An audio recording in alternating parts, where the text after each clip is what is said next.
सुरुवातीला एक मोठी बातमी आहे राजकीय वर्तुळातून। शिंदेंनी उद्धव ठाकरे आणि राज ठाकरेंना टोला लगावलाय। मनोमिलन नाटकाचं जोरदार प्रमोशन सुरू आहे असं एकनाथ शिंदेंनी म्हटलेलं आहे आणि उद्धव ठाकरे आणि राज ठाकरेंना टोला लगावलाय। ठाकरे बंधूंच्या युतीच्या चर्चांवरून एकनाथ शिंदेंनी जोरदार टोलेबाजी केली आहे। अंबरनाथमधील कार्यक्रमात बोलताना उपमुख्यमंत्री शिंदेंनी नाव न घेता ठाकरे बंधूंवर टीका केली।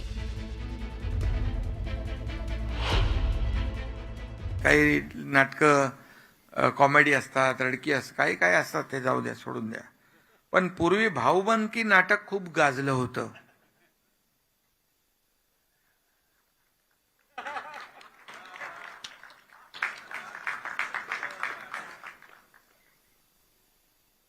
आता मनोमिलनाच्या नाटकाचं जोरदार प्रमोशन सुरू आहे। ठीक आहे, जाऊ द्या, चांगलं आहे, चांगलं आहे।